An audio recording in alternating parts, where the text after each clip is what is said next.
Қайырлы күн достар, қазіргі таңдағы ұсынысқа өте көп ие болып тұрған сұраныстағы творожный пирогтың рецептісімен бөлісетін боламын.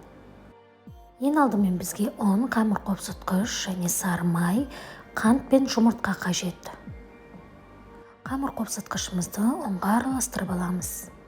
Содан соң барып ыдысымызға ұнды електен өткізіп саламыз.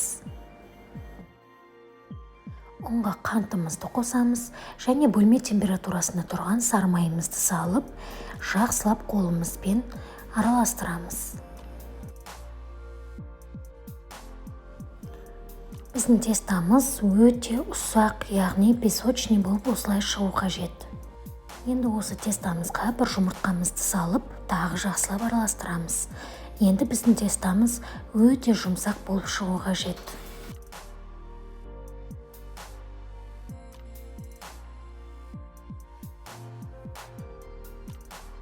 Дайын болған тестамызды целлофанға салып, холодильникке 30 минутқа қоямыз.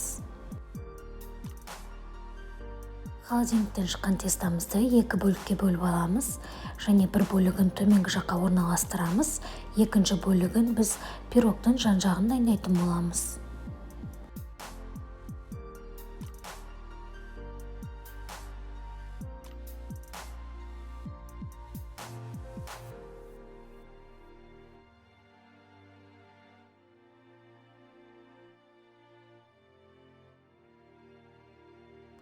Және стаканның көмегімен тестамызды түзулеп шығамыз. Жан-жағын шанышқының көмегімен әдемілеп шықсаңыздар болады. Салмасын дайындаймыз. Салмасына бізге сүзбе, қант, қаймақ және жұмыртқа қажет болады. Ең алдымен сүзбемізді саламыз және оған қант пен қаймағымызды, жұмыртқамызды салып, жақсылап блендермен езіп аламыз.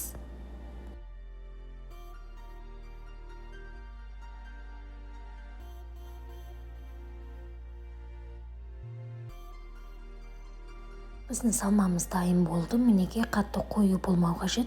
Осындай сұйық түрде болу қажет. Енді осы салмамызды тестасына құйып, осындай силиконовый күрекшемен бетін тегістеп шығамыз.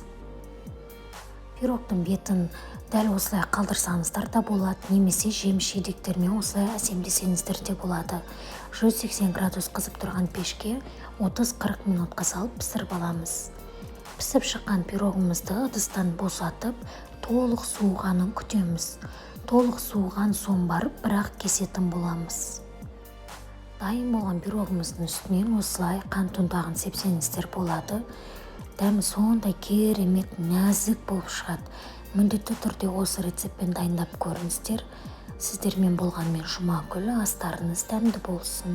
Егер менің каналыма тіркелмеген болсаңыздар, тіркеліп қоңыраушаны басуды ұмытпаңыздар.